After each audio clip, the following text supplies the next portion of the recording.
Jerusalem homes here. As we know, the world is full of mysteries, and the farther back in time we go, the more inscrutable the mysteries become. Who were the so-called sons of light, who created an apocalyptic sect in ancient Israel, eagerly awaiting the Messiah to come? Grab your magnifying glass and get ready to be amazed. I am a teacher. They call me the teacher of righteousness. I lead a movement of restoration among my fellow Israelites, the most important and consequential since the days of our first great teacher, Moses.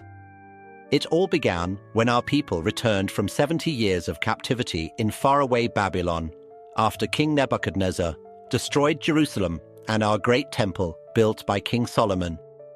When Babylon fell to the Persians and the Emperor Cyrus issued an edict allowing us to return to our ancient land and rebuild our fallen temple, we were still only an appendage of a foreign power. We had no independence, and even our priests were mere lackeys of pagan potentates, as the Persians were supplanted by the Greeks, then the Egyptians, then the Seleucids of Syria. The faithful opposition movement, which I later joined, came to be called the Enochians, after our ancient patriarch, Enoch, the seventh in line from Adam. We faithfully copied a series of books, which we believe to have been written by Enoch himself. The books of Enoch, focusing on an evil conspiracy by a band of rebellious angels to defile human women. This was a completely different brand of Judaism, separate from the Jerusalem priesthood. This Enochic Judaism, as it's called today, eventually vanished, but at the time it was huge. It was the alternative to what was perceived as a corrupt temple priesthood, controlled by the family known as the Zadokites. But after the Jewish freedom fighters, called the Maccabees, rose up to free Jerusalem from the grip of foreign tyrants, the Zadokite priesthood was replaced by the family of the Maccabees themselves, namely the Hasmoneans. Many Zadokites fled to Egypt, while others joined and eventually took over the Enochic movement. That's when we meet the teacher of righteousness, himself a Zadokite. Our sect claimed authentic descent from the Babylonian exilic community, and we expounded our own exclusive covenant, detailed in the scroll known as the Covenant of Damascus, with traditions rooted in our exiled priesthood. As for me, I attempted to gain leadership of the larger Essene Enochic movement, but I faced serious opposition from liars and deceivers in our own ranks. Having failed to assert authority among the Enochians, there remained but one course of action. We separated from them. We decided to abandon the urban Essenes and retreat to the desert. We chose the wilderness of Judea, to the east-southeast of Jerusalem, a barren, blistering hot desert on the edge of the Great Salt Sea, where prophets and holy men, including King David, when he was fleeing from Saul, had taken refuge from time immemorial. The prophet Isaiah had issued a clarion call that the people should look to the desert. We believe he was speaking directly to us. In the wilderness, prepare the way of the Lord. Straighten in the dry place a pathway for our God. Let every valley be raised, every hill and mount made low. Let the rugged ground become level, and the ridges become a plain. The presence of God shall appear, and all flesh as one shall behold, for God has spoken.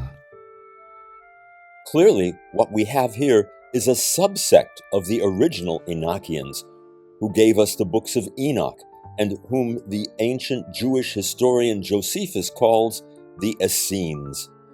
The Essenes described by Josephus were not the ones whom the teacher of righteousness led to the shores of the Dead Sea to establish a small community at a place called Qumran, and who produced the Dead Sea Scrolls. What Josephus describes was the larger Essene Enochic group, who were urban and lived in cities and towns scattered across the land.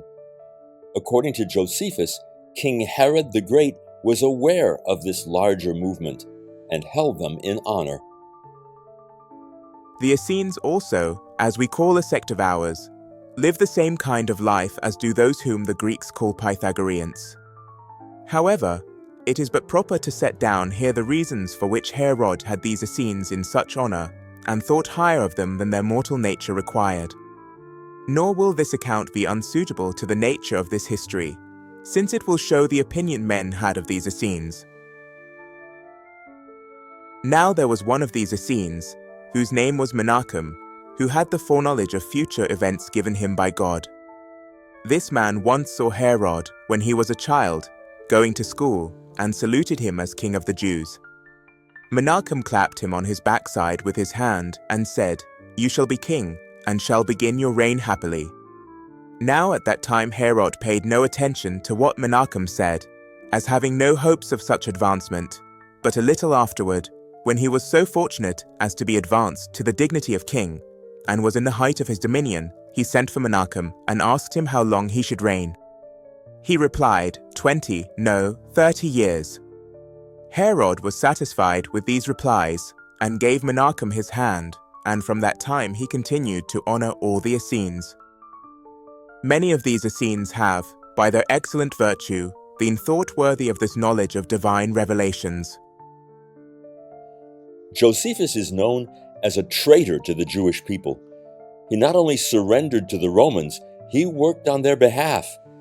He used whatever influence he had to coerce other Jews to surrender as well. And he spent the rest of his life writing his histories about the Jews as a Roman lackey. Nevertheless, what he wrote about the larger sect of Essene Enochians, from whom the teacher of righteousness broke away, tells us much about this branch of Judaism, which represented the main alternative to the Jerusalem temple and the oligarchy that dominated the priesthood. They are not just in one town only, but in every town several of them form a colony. They welcome members from out of town as co-equal brothers, and even though perfect strangers, as though they were intimate friends. For this reason they carry nothing with them when they travel. They are, however, armed against brigands. They do not change their garments or shoes until they have completely worn out. They neither buy nor sell anything among themselves. They give to each other freely and feel no need to repay anything in exchange. The ancient Jewish philosopher Philo Judaeus also wrote about the Essenes, but like Josephus, he seems to be writing about the larger Enochic group, over 4,000 strong, rather than the splinter group led by the teacher of righteousness that broke away. There is a portion of those people called Essenes, in number something more than 4,000 in my opinion, who derive their name from their piety, because they are above all men devoted to the service of God, not sacrificing living animals, but studying rather to preserve their own minds in a state of holiness and purity. This seems to mesh well with what Josephus described as the Essene way of life, which just as well fits the larger and earlier Enochians. The Essenes live in a number of towns in Judea and also in many villages and in large groups. They do not enlist by race, but by volunteers who have a zeal for righteousness and an ardent love of men. For this reason, there are no young children among the Essenes.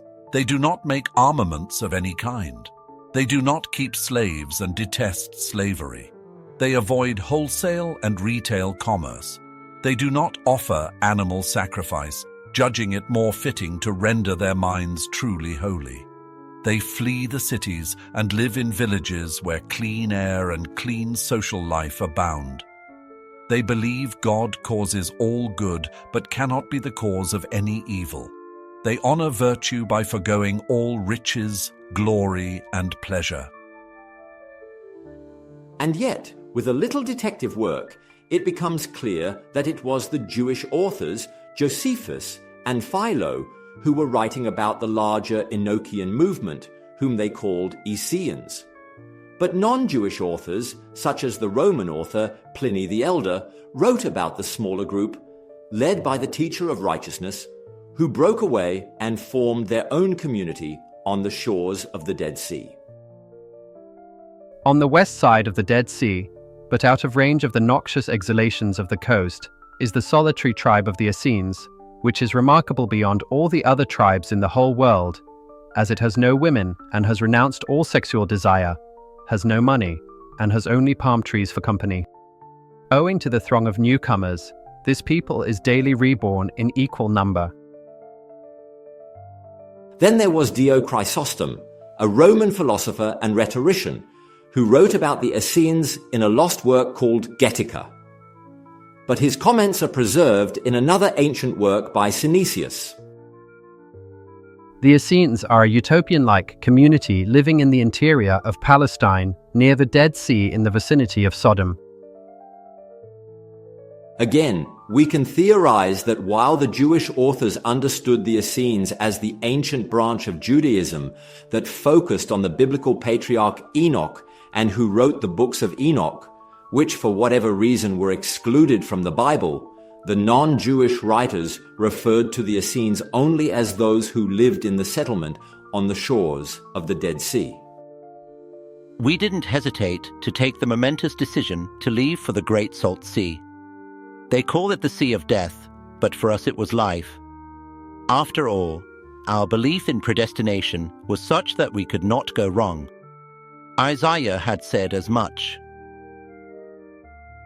Like a shepherd who pastures the flock, God gathers up the lambs and carries them in the divine bosom, while gently driving the mother sheep. And so the sectarians composed what became the founding manifesto of the Dead Sea Scrolls, known today as the Manual of Discipline, also known as the Community Rule. It stresses membership in the community based on an individual call by God. The Master shall teach the saints to live according to the book of the community rule, that they may seek God with a whole heart and soul, and do what is good and right before him, as he commanded by the hand of Moses and all his servants the prophets, that they may love all that he has chosen and hate all that he has rejected, that they may abstain from all evil and hold fast to all good, that they may practice truth, righteousness, and justice upon earth, and no longer stubbornly follow a sinful heart and lustful eyes, committing all manner of evil. He shall admit into the covenant of grace all those who have freely devoted themselves to the observance of God's precepts, that they may be joined to the counsel of God, and may live perfectly before him, in accordance with all that has been revealed concerning their appointed times, and that they may love all the sons of light, each according to his lot in God's design, and hate all the sons of darkness, each according to his guilt in God's vengeance. This is the prologue of the rule book of the Dead Sea sect, which appears to have been one small branch of the larger Essene movement. These were the elect among the elect, the most exclusive group of Israelites who took up residence along the dry and desiccated northwestern shore of the Great Salt Sea, the Sea of Death. Today known as Qumran, the sleepy ruins of the settlement bring us back to those distant times, 2 long millennia ago. Of course, many mysteries remain, as scholars, archaeologists, and theologians still muddle over the meaning of it all. If you appreciate this video, don't forget to smash that like button and be sure to subscribe. There's so much more to come.